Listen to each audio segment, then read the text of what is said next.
I really hope this records, because if it doesn't, I'll be a little pissed. And now, everyone's... Let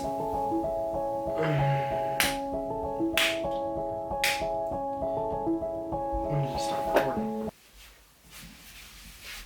Hi.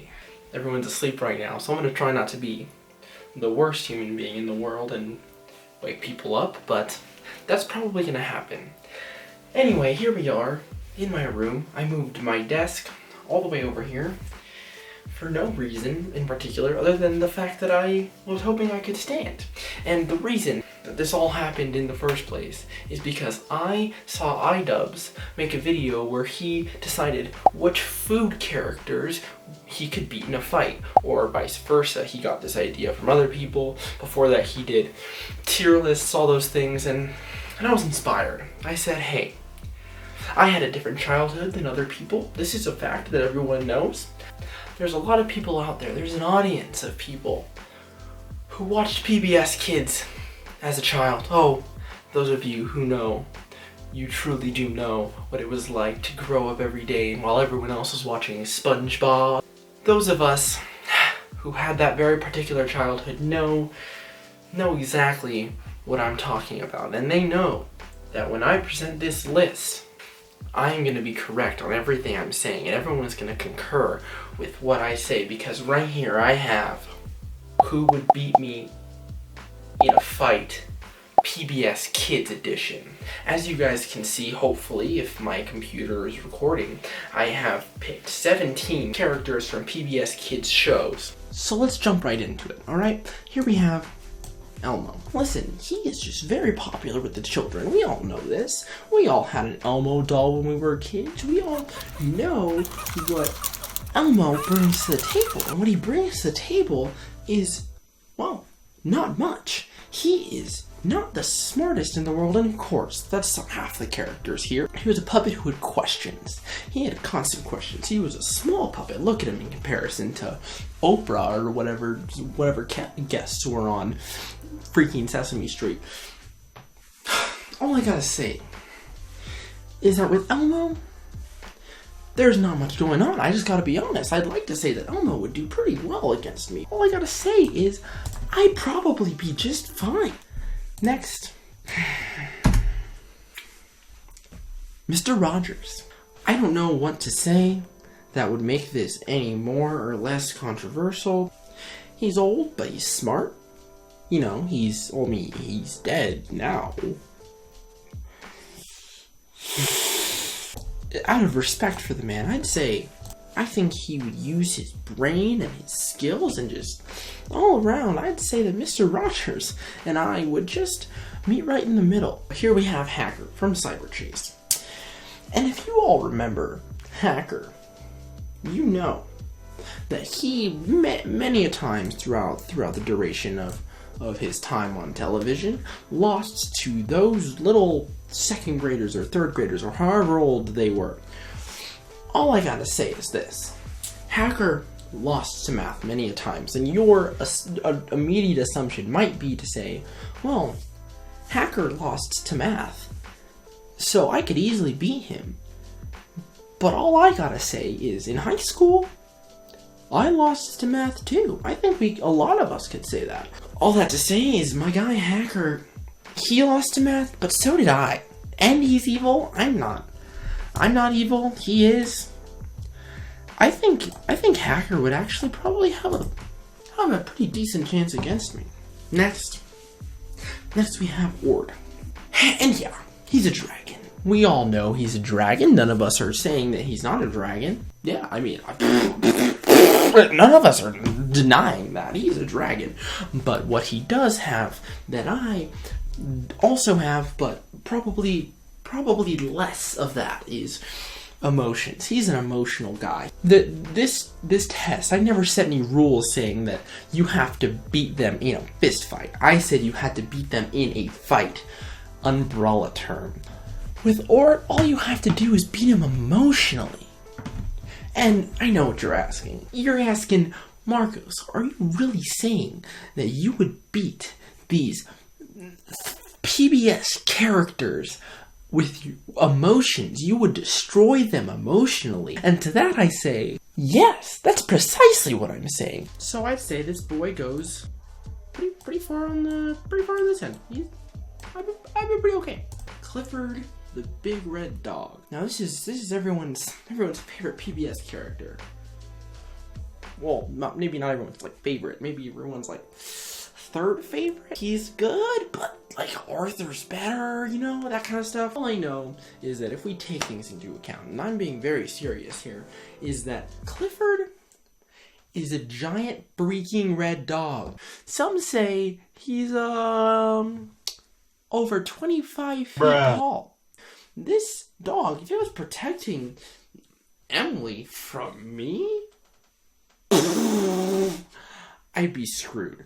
The giant 25-foot dog, I would say, beats most people in a fight. I'm putting him pretty far over there. Fetch with Ruffman. Listen, when we were children, all of us looked up to this man and said, hey, this dog knows how to run a business. The man started his own game show. Did you guys hear the theme song? You know, got the contract back to find their alarm. A dog had signed. Do you see his finger? He has opposable finger, or he has appendages. He's not just a dog. He's evolved. He has become more and more like a person. But here's the thing: he's like a person, but small and furry, and without any of the instincts of a dog that makes a dog beat a human. So he's the size and the disadvantages of a dog with none of the advantages of being a dog. He's just like a small, hairy human. I would venture to say that he'd lose to me worse than Elmo would. Arthur. We all love Arthur, right? Let's put this in perspective. And let's say, hey, Arthur is one of the most loved PBS characters in the world, but I crush him. I crush him like it was no problem. Come on. I know he's an aardvark, but I'm going to associate him as a human being. He's the third grader. He's a third grade boy. I'm not a third grader, I would say. I would say that, in fact, I'm a almost 20-year-old man. I would say that I would be very fine. Now, DW, on the other hand, just as I argued that I would be bored emotionally, DW would beat me emotionally. Have you seen how aggressive kids are, especially kids that are brats? DW's a brat. She'd come at me with her words, and then this aggressive girl would start clawing at me and coming at me at the same time as telling me that I'm stupid and that I suck and that I'm ugly. My goodness, I'd be dead in 2 seconds. DW is on the polar opposite end of this scale. She gets to be in the prize spot right over at the end of the scale. She would destroy me. Martha, the dog. I think if I wrestled a dog, I might do pretty good. But taking into account that Martha, although I don't think she would do this, if she had to, she physically is able to speak and do what DW would do and destroy me completely emotionally with her words. The fact that she has that ability, but I don't think she would do it, along with the fact that she is just a dog with dog instincts, almost a draw. She is just past a draw into the would crush me, but she's not there yet. Why, hello there, Curious George. Instincts plus human education, that is an immediate advantage. And I know that has been said before with Martha and Fetch, but listen. Monkeys are so dang scary. My goodness. You have all the monkeyness. You know, we all saw Planet of the Apes. Curious George is not fully grown yet, but he's learning human education, so it's basically almost Planet of the Apes, but kind of not there, kind of not there yet. Almost in the exact same position as Martha, would almost crush me, but just because of like just the smallest things. Okay, I think we all know the answer to this one. Yes. The lions, the family in between the lions would crush me. But does anyone want to take a look back and remember? Oh, when did Between the Lions air? Oh, right. It was that show that would always air at 6 in the morning, and by the time I woke up to watch all the other shows, it was the show that had already, it was on and it finished and it was already done. They don't only have the education that all these other animals do that have like human instincts. They're on an adult schedule. They're already doing better than I'm doing now. I probably wouldn't do it as good as DW, but pretty close. Pretty close there. Barney. You know what Barney has? Barney has love. And if you have love, and you're trying to fight someone who's trying to kill you, you're gonna lose. All I gotta do is remind you that I grew up with you, Barney. Me and you, we were pals back in the day. I loved you, and you loved me as well. And for what? So you could fight me? Barney, don't do this. You know we were close. You knew that we had a relationship you could build. Boom! Sock him in the face. Dead. On the ground. Barney's out. I put him right there. Big bird. He's a giant yellow bird. 3 finger feet. 3 finger hands. He's 8 feet and 2 inches. I wouldn't even be able to reach the man. And if you guys know how birds tend to attack, it's not very pleasant. Have you seen people who are attacked by any birds? Word girl. She's literate, but she's also a superhuman. So she's got like everything that like the Avengers have got going on, but like also she knows how to read buddy.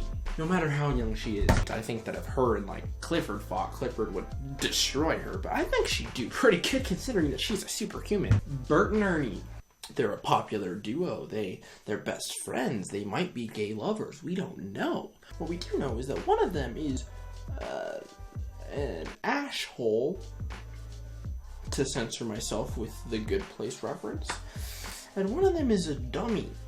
We don't have to worry about them fighting us. We just have to get them fighting each other. We know what they got going on. We know they've got a head-butting dynamic.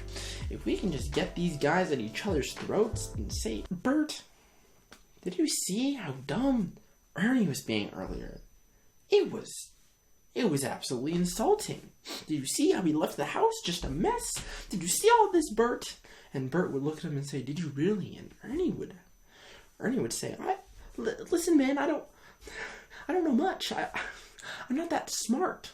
I'm also orange. The guys would fight each other. If they, I'm gonna put them closer to the middle, just because if they didn't end up fighting each other, it's two guys running at you. One's long and like lanky. One of them is like short and like stubby and like really strong. So that, you know, if they came at me, I'd be screwed. But we're near the end, and here we have Sid the Science Kid. The guy is a preschooler that sings. He's got musical talent, which means he has choreography experience, as you guys may know. And he's looking for his friends. And when he finds his friends, what are you gonna do when 30 preschoolers are coming at you? You see, this guy has a squad, and that can't be said about a lot of these people. He has a crew, and his crew, you know, they're a little lankier and they're a little weird. They move a little weirdly, you know. He's the science kid, and he sometimes goes through walls and other things. I don't know. I can't remember. The guy gets pretty close up there. And next, and finally, we have the PBS Kids logo kid himself. See those little eyes? Those little beady eyes? We saw those many a times, over and over, we saw this creepy little freaking green guy with the white eyes and the small pupils. He's terrifying. And he's everywhere. He's everywhere all the time. Every time you watch a show, he's there. He's everywhere. There's no argument. He's omniscient because he's the PBS Kids God. He's everywhere. He's terrifying. The PBS Kids logo is the #1 winner of the whole competition. And here we have the PBS Kids ranking of who I'd beat in a fight. Thank you for watching. Make sure to subscribe to my channel, hit the bell, like this video, comment if you want to see me do other ranking and tier lists and things like that. And if you were a PBS Kids kid, let me know what your favorite shows were. I don't know. Interact with me. Make me feel like I'm loved. And if you guys like what you see here, then make sure that you click on the links when they happen at the end of the video. I actually work really hard on my outros, so if you want to give them a click and look at my other stuff, then you can go ahead and do that if you want. And as always, I will see you guys with my eyes.